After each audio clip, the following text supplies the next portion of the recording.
आकाशवाणी से प्रस्तुत है समाचार प्रभात।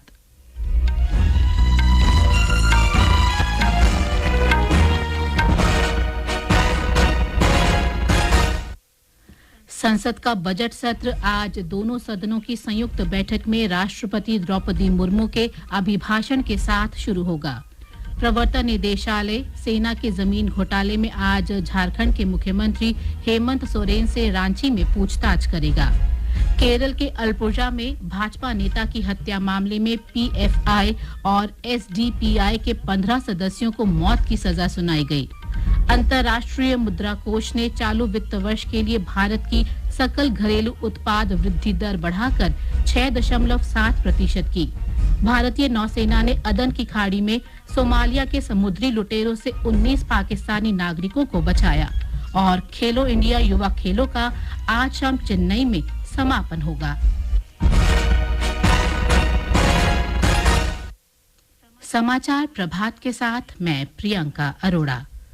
संसद का बजट सत्र आज से शुरू हो रहा है।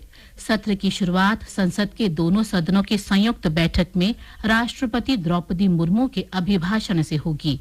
वित्त मंत्री निर्मला सीतारामन कल अंतरिम बजट पेश करेंगी। ये सत्र अगले महीने की 9 तारीख तक चलेगा। इस बीच सत्र से पहले सरकार ने दोनों सदनों के सुचारू संचालन के लिए कल सर्वदलीय बैठक बुलाई गई। बैठक के बाद संसदीय कार्य मंत्री प्रहलाद जोशी ने कहा कि सरकार नियम अनुसार सभी मुद्दों पर चर्चा के लिए तैयार है। राष्ट्रपति अभिभाषण के ऊपर धन्यवाद प्रस्ताव के ऊपर चर्चा होगा। उसके बाद इंटीरियम बजट होगा, जम्मू एंड कश्मीर का बजट होगा और इमरजेंसी कुछ बिल आता है तो वो भी बिल हम ले आने के लिए प्रस्ताव रखा है। और जो चर्चा स्पीकर और चेयरमैन अनुमति देगा प्रोसीजर के आधार पर, रूल्स के आधार पर, सभी मुद्दे पर चर्चा के लिए सरकार तैयार है। लेकिन सुचारू रूप से सदन चलना है। हमने ये भी निवेदन किया है कि कृपया जो प्लेकार्ड लेके, तटिया लेके अंदर नहीं आना चाहिए। बैठक के बाद मीडिया से बातचीत में कांग्रेस नेता प्रमोद तिवारी ने कहा कि कांग्रेस और कई विपक्षी दल देश में बेरोजगारी, महंगाई और बढ़ते कर्ज का मुद्दा उठाएंगे। एक रिपोर्ट। बजट सत्र से पहले सरकार द्वारा बुलाई गई सर्वदलीय बैठक में विपक्ष के कई नेता शामिल हुए। बैठक के दौरान केंद्र ने विभिन्न राजनीतिक दलों के नेताओं को आश्वासन दिया कि सरकार हर मुद्दे पर चर्चा के लिए तैयार है। चूंकि यह संसद का छोटा सत्र है, इसलिए राष्ट्रपति के अभिभाषण के साथ साथ अंतरिम केंद्रीय बजट की प्रस्तुति पर भी ध्यान केंद्रित होगा। वित्त मंत्री निर्मला सीतारमण 1 फरवरी को अपना छठा बजट प्रस्तुत करेंगी। पहले 2 दिनों के बाद संसद के दोनों सदनों में राष्ट्रपति के अभिभाषण के धन्यवाद प्रस्ताव पर चर्चा शुरू होगी, जिसके बाद अंतरिम बजट पर विचार विमर्श होगा। आनंद कुमार, आकाशवाणी समाचार, दिल्ली। प्रवर्तन निदेशालय के अधिकारी सेना के कथित जमीन घोटाले में झारखंड के मुख्यमंत्री हेमंत सोरेन से आज रांची में पूछताछ करेंगे। कल श्री सोरेन ने अपने सत्तारूढ़ गठबंधन के विधायकों के साथ बैठक की और मौजूदा घटनाक्रम पर चर्चा की। सोमवार को निदेशालय के अधिकारी श्री सोरेन से पूछताछ के लिए उनके घर गए थे। उन्हें श्री सोरेन तो नहीं मिले, लेकिन उनके घर से 2 कार और 36 लाख रुपए नकद बरामद किए गए। इसके बाद भारतीय जनता पार्टी के सांसद निशिकांत दुबे ने आरोप लगाया था कि झारखंड के मुख्यमंत्री फरार हो गए हैं और उनकी पत्नी को राज्य का मुख्यमंत्री बनाने का प्रस्ताव है। प्रवर्तन निदेशालय ने बिहार में नौकरी के बदले जमीन घोटाले में राज्य के पूर्व उप मुख्यमंत्री और राष्ट्रीय जनता दल नेता तेजस्वी प्रसाद यादव से कल 8 घंटे तक पूछताछ की। पूछताछ पटना स्थित निदेशालय के क्षेत्रीय कार्यालय में हुई। सूत्रों के अनुसार निदेशालय के अधिकारियों की 12 सदस्यीय टीम ने इस मामले में और सबूत जुटाने के लिए तेजस्वी यादव से पूछताछ की। ये समाचार आकाशवाणी से प्रसारित किए जा रहे हैं। खुजली झटपट दूर करे, जालिम लोशन। वही नाम वही काम, कुछ भी नहीं बदला। चर्म रोगों का दुश्मन जालिम लोशन। कानूनी मदद और सलाह दिलाती, टेलीनो हमें सही राह दिखाती। अब टेलीलॉ के माध्यम से न सिर्फ घर बैठे मुफ्त कानूनी सलाह ले सकते हैं, बल्कि अनुभवी वकीलों से कोर्ट में कानूनी सहायता भी पा सकते हैं। तो डाउनलोड करें आज ही Tele Law for citizens mobile app अथवा लॉग इन करें www.tele-law.in या अपने नजदीकी CSC सेंटर से संपर्क करें। न्याय विभाग भारत सरकार द्वारा जनहित में जारी। समाचार प्रभात में आपका फिर स्वागत है। केरल में स्थानीय भाजपा नेता रंजीत श्रीनिवासन की हत्या मामले में प्रतिबंधित popular front of India (PFI) और इसकी राजनीतिक शाखा social democratic party of India (SDPI) के 15 सदस्यों को कल मौत की सजा सुनाई गई। 19 दिसंबर 2021 को भारतीय जनता पार्टी ओबीसी मोर्चा के राज्य सचिव रंजीत श्रीनिवासन की अल्पुजा शहर के वेला किनार स्थित उनके घर पर उनकी पत्नी, मां और बेटी के सामने धारदार हथियारों से बेरहमी से हत्या कर दी गई थी। केंद्रीय गृह और सहकारिता मंत्री अमित शाह ने कल नई दिल्ली में सभी राज्यों और केंद्र शासित प्रदेशों के कृषि और ग्रामीण विकास बैंकों तथा सहकारी समितियों के रजिस्ट्रार की कंप्यूटरीकरण परियोजना का शुभारंभ किया। इस अवसर पर श्री शाह ने बताया कि सहकारिता मंत्रालय की इस पहल से कृषि और ग्रामीण विकास बैंकों में परिचालन दक्षता, जवाबदेही और पारदर्शिता बढ़ेगी।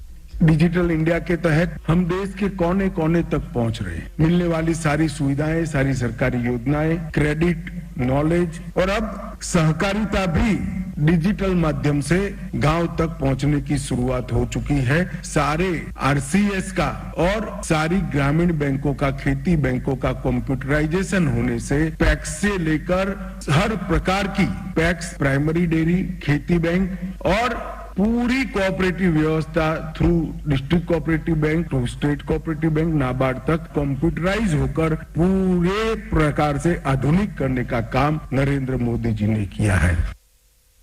अंतर्राष्ट्रीय मुद्रा कोष ने चालू वित्त वर्ष में भारत की विकास दर का अनुमान बढ़ाकर 6.7% कर दिया है। ये उसके पिछले पूर्वानुमान 6.3% से 40 आधार अंक अधिक है। मुद्रा कोष ने कहा है कि भारत की मध्यम अवधि की सकल घरेलू उत्पाद वृद्धि दर 6.5% रहेगी। भारतीय नौसेना के युद्धपोत आईएनएस सुमित्रा ने अरब सागर में सशस्त्र सोमाली समुद्री डाकुओं से चालक दल के 19 सदस्यों और एक जहाज को बचाने के लिए दूसरा सफल अभियान चलाया। भारतीय नौसेना के अनुसार आईएनएस सुमित्रा ने सोमालिया के पूर्वी तट पर मछली पकड़ने वाले जहाज अल नईमी पर समुद्री डकैती के प्रयास को विफल कर दिया। नौसेना ने मछली पकड़ने वाले जहाज और 19 पाकिस्तानी नागरिकों को 11 सोमाली समुद्री डाकुओं से बचाया है। विदेश सचिव विनय मोहन क्वात्रा ने भारत और भूटान के बीच बहुमुखी सहयोग पर चर्चा के लिए भूटान के प्रधानमंत्री छेरिंग तोब्गे से मुलाकात की है। विदेश सचिव 29 जनवरी से भूटान की 3 दिवसीय आधिकारिक यात्रा पर हैं। यात्रा के दौरान श्री क्वात्रा ने अंतरिक्ष ऊर्जा, व्यापार, प्रौद्योगिकी, आर्थिक संबंधों और लोगों के बीच संपर्क तथा भारत और भूटान के बीच आपसी सहयोग के व्यापक मुद्दों पर भूटान के विदेश सचिव के साथ द्विपक्षीय बातचीत की। नागरिक उड्डयन मंत्रालय कल से उत्तर प्रदेश में अयोध्या के लिए 8 नई उड़ान सेवाएं शुरू करेगा। इससे तीर्थ यात्रियों को काफी सुविधा होगी। नई उड़ान सेवाएं अयोध्या को दिल्ली, चेन्नई, अहमदाबाद, जयपुर, पटना, दरभंगा, मुंबई और बेंगलुरु से जोड़ेंगी। खेलो इंडिया युवा खेलों का 6वां संस्करण आज शाम चेन्नई में समाप्त हो जाएगा। केंद्रीय युवा कार्य और खेल मंत्री अनुराग सिंह ठाकुर समापन समारोह में भाग लेंगे। खेलों का आरंभ 19 जनवरी को हुआ था। महाराष्ट्र 53 स्वर्ण, 46 रजत और 51 कांस्य पदकों सहित कुल 150 पदकों के साथ शीर्ष पर है। FIH हॉकी 5S पुरुष विश्व कप में भारत ने कल मस्कत में 5 से 8वें स्थान के मैच में केन्या को 9-4 से हरा दिया। भारत की ओर से उत्तम सिंह ने हैट्रिक लगाई। भारत 5वें और 6वें स्थान के लिए आज मिस्र से मुकाबला करेगा। मौसम विभाग ने आगामी कुछ दिनों में पश्चिमी हिमालय क्षेत्र में व्यापक वर्षा और बर्फबारी का अनुमान व्यक्त किया है। विभाग ने कहा है कि ये स्थिति आज जम्मू कश्मीर, लद्दाख, हिमाचल प्रदेश और उत्तराखंड के कुछ हिस्सों में मौजूद रहेगी और अगले 5 दिनों तक जारी रहेगी। ये समाचार हमारी वेबसाइट news.air.gov.in/hindi पर भी उपलब्ध हैं।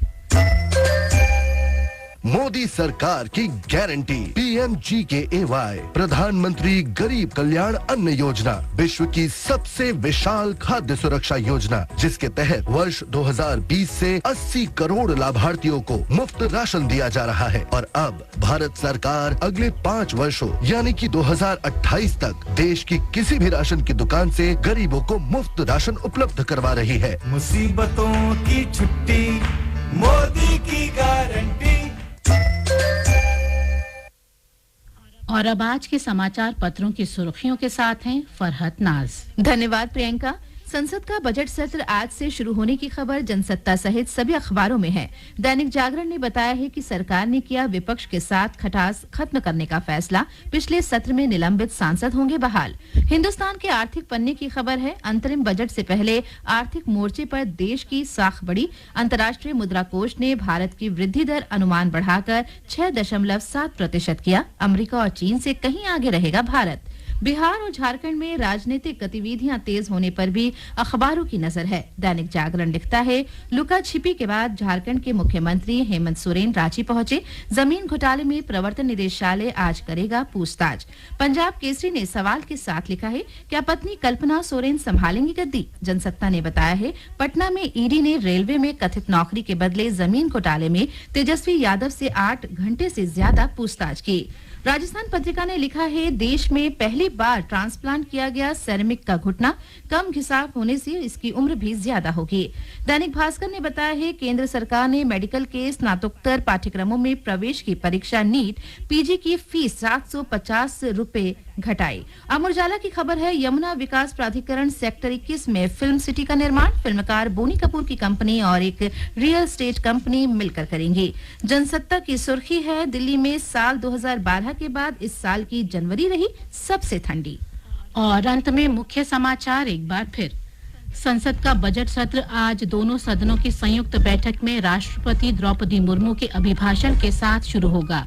प्रवर्तन निदेशालय सेना के जमीन घोटाले में आज झारखंड के मुख्यमंत्री हेमंत सोरेन से रांची में पूछताछ करेगा। केरल के अलपुझा में भाजपा नेता की हत्या मामले में PFI और SDPI के 15 सदस्यों को मौत की सजा सुनाई गई।